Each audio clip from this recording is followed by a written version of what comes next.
बिस्मिल्लाहिर्रहमानिर्रहीम। इय्याका नअबुदु व इय्याका नस्तईन। अच्छा, अब तो वो नहीं देख सकते वो नहीं तो ना तुम मैं ये चाहता हूं, एक मिनट खामोश। शुक्रिया शुक्रिया, समझ गया, बहुत शुक्रिया। अच्छा सुने सुने सुने प्लीज। अच्छा जी, मैं ये चाहता हूं कि बड़ी खामोशी से जो मैं आज आपके पास एक पैगाम लेके आया हूं,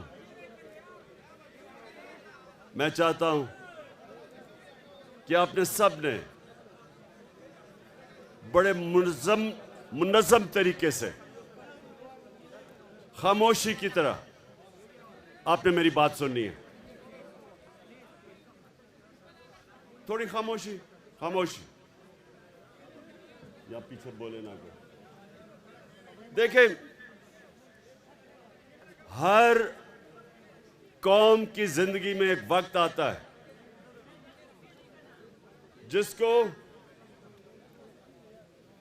अंग्रेजी में कहते हैं क्रॉस रोड्स, यानी एक मुल्क जिस रास्ते पे चलता जा रहा था उस पे नहीं चल सकता, या वो एक तरफ जाता है या दूसरी तरफ।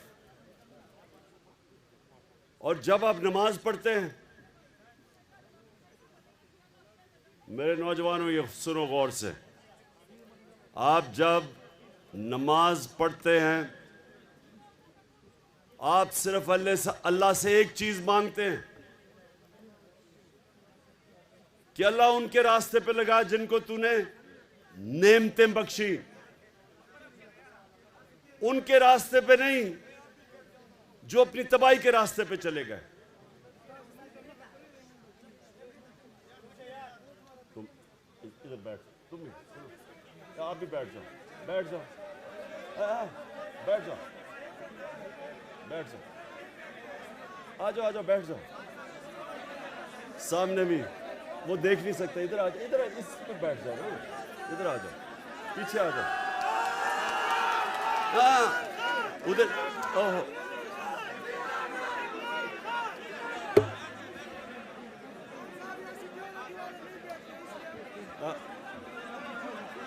अगर बैठ जाओगे वो देख लेंगे। बैठ, इधर आ जाओ, इधर बैठ जाओ, इस पे बैठो, इस पे बैठो,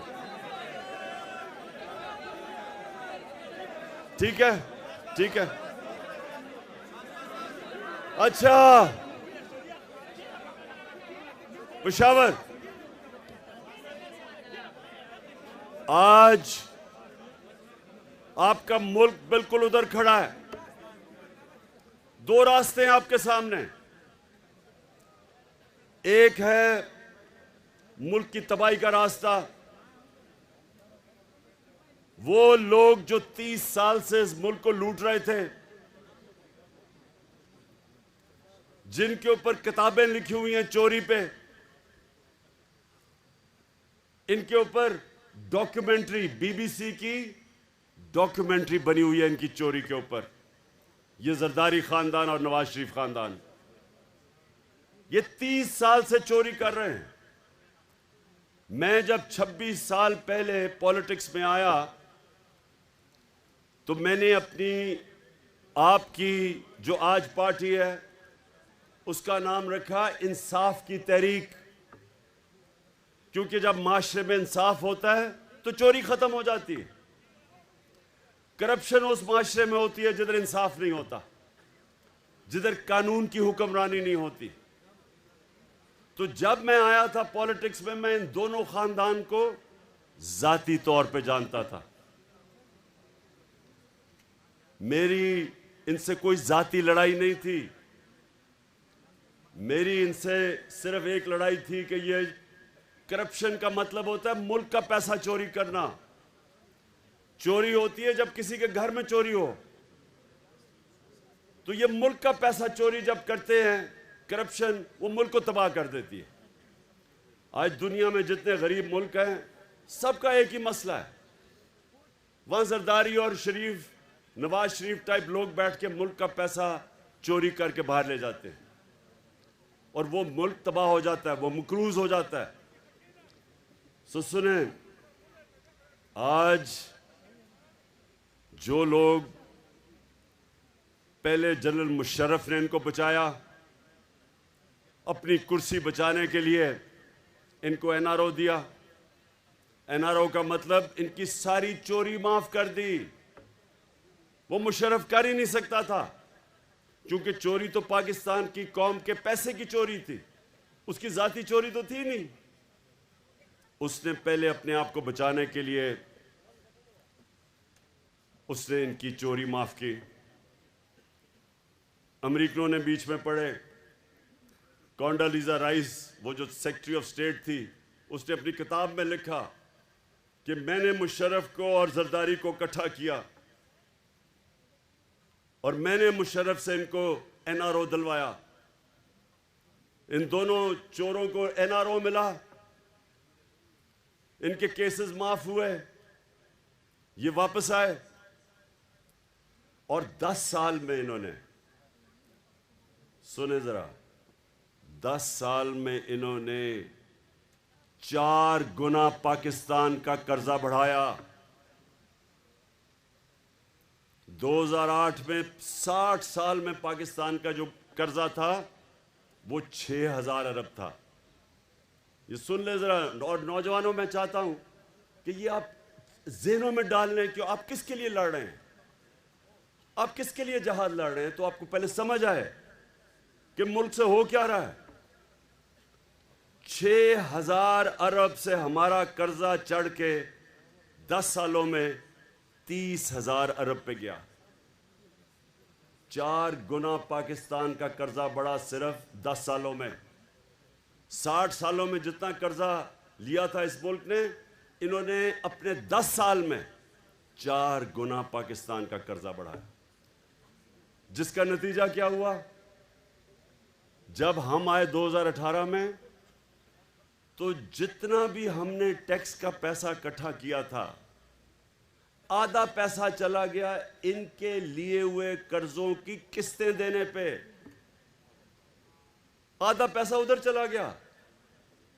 तो मुल्क कैसे चलाते, कैसे हम लोगों की खिदमत करते, सड़कें बनाते, स्कूल बनाते, अस्पताल बनाते?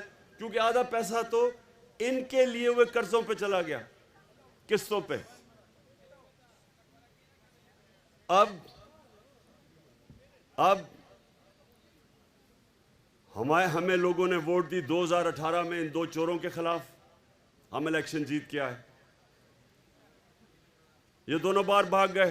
ये नवाज शरीफ बार भाग गया, इसाक डार बार भाग गया, इनके बेटे बार भाग गए। नवाज शरीफ के, शहबाज शरीफ के दोनों बेटे आज बाहर हैं। क्यों बाहर हैं? क्योंकि ये डरे हुए थे।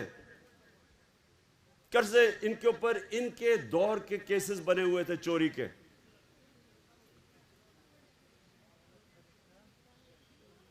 जब ये बाहर चले गए, वहां बैठ के इन्होंने साजिश शुरू की पाकिस्तान के दुश्मनों से, जो चाहते नहीं थे कि इमरान खान इक़्तिदार में रहे।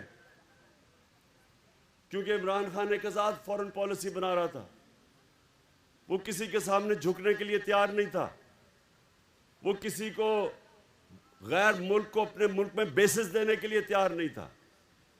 वो किसी की जंग में शिरकत करने के लिए तैयार नहीं था।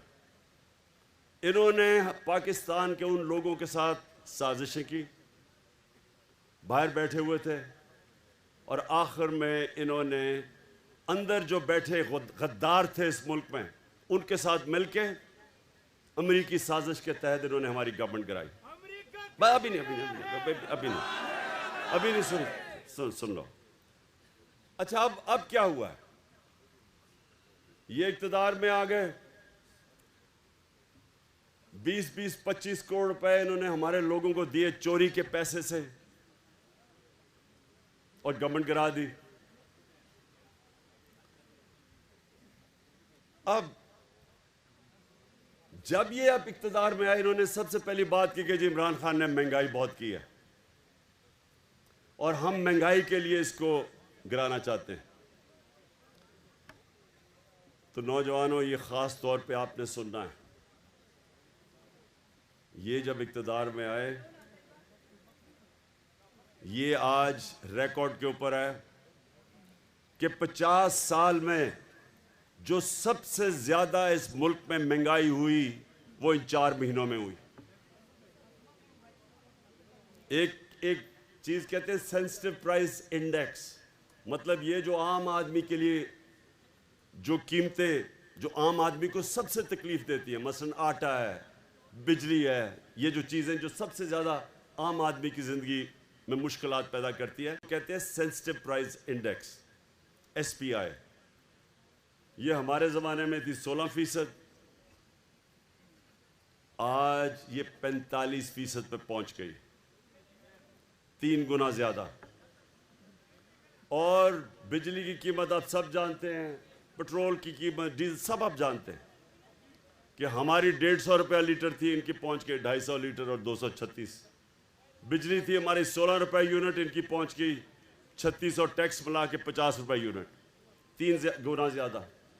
तो अब ये कर क्या रहे हैं? ये ना महंगाई कम करने आए थे, ये ना माइशत ठीक करने आए थे, ये सारे चोर एक काम करने आए थे, अपनी चोरी छुपाने, ख़त्म करने के लिए, केसेस ख़त्म करने के लिए। और वो आपके सामने हो रहा है, केसेस ख़त्म हो रहे हैं पाकिस्तान में। अब ज़रा सुने, ज़रा ये एक और चीज़ सुने। ये जो इनके लंदन के फ्लैट है, ये 25 साल से उस पर रहते हैं। पेशावर के नौजवानों, वो लंदन का सबसे महंगा इलाका है। मैं लंदन जानता हूँ। बरतानिया का प्राइम मिनिस्टर उस इलाके में नहीं रहता जिधर इन्होंने महंगे तरीन इलाके में फ्लैट लिए। 25 साल से रह रहे हैं उधर, मुलाकातें उधर होती हैं। उसने, हुसैन शरीफ ने कह दिया हमारे फ्लैट हैं, नवाज शरीफ ने असेंबली में कह दिया हमारे फ्लैट हैं। और आप जानते हैं कि वो मरियम की अदालत में क्या कहा गया? उसने कहा, उसने नैब से पूछा, अच्छा अब नैब पे अपना आदमी बिठा दिया है, नैब का हेड इनका अपना आदमी बिठा दिया है, तो फिक्स हो गया मैच। उसने कहा कि नैब साबित करे कि क्या इनके फ्लैट है या नहीं है।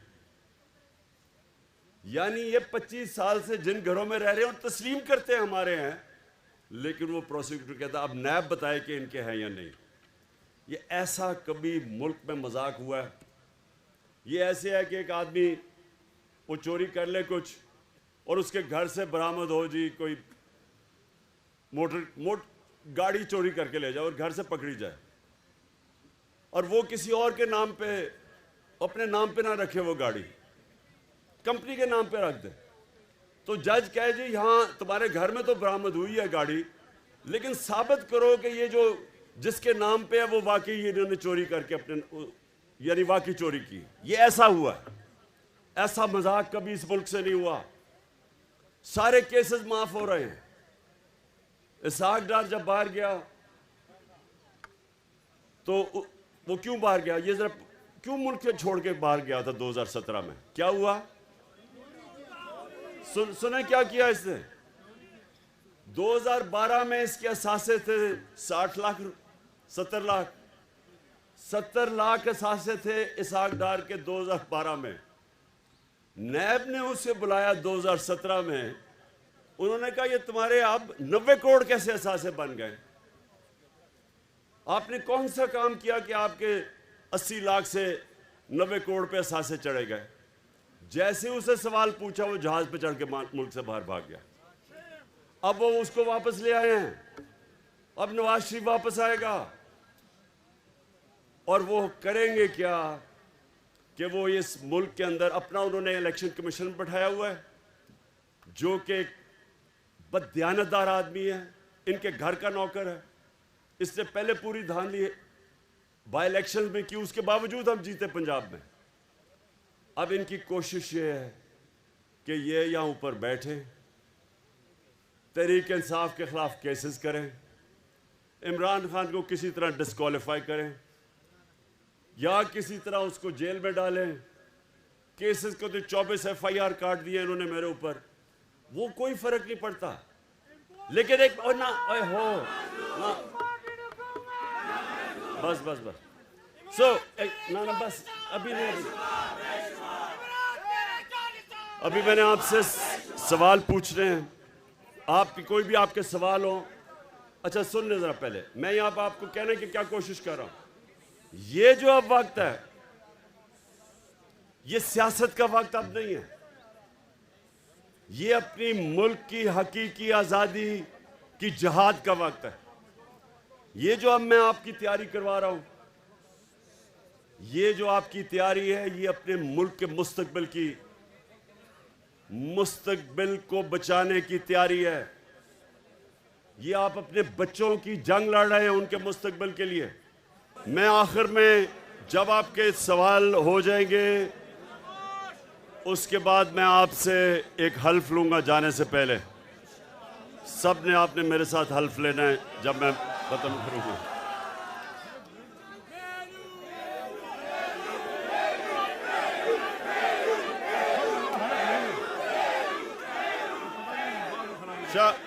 एक मिनट शाह फरमान, एक मिनट आप सारे पहले हल्फ के लिए तैयार हो जाएं। शाह फरमान पढ़ोगे? अभी मेनू नहीं, अभी नहीं। आप हल्फ पढ़े साथ साथ बिस्मिल्लाहिर्रहमानिर्रहीम। हम अल्लाह को हाजिर और नाजिर जानकर हल्फ उठाते हैं कि पाकिस्तान की आईन की पासदारी करेंगे और इसकी हिफाजत करेंगे, और ये कि हम हकीकी आज़ादी तहरीक को जहाद समझकर इसमें हिस्सा लेंगे और हर किस्म की कुर्बानी देंगे। अल्लाह हमारा हामी और नासिर हो।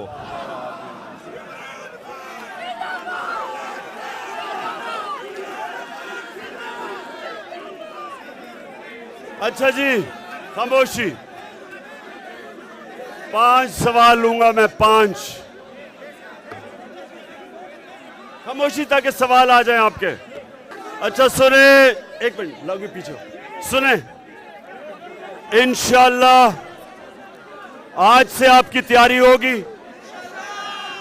और मैं कभी भी 5-6 दिन के बाद मैं कभी भी आपको कॉल दूंगा और आपने सबने तैयार होना है इंशाअल्लाह।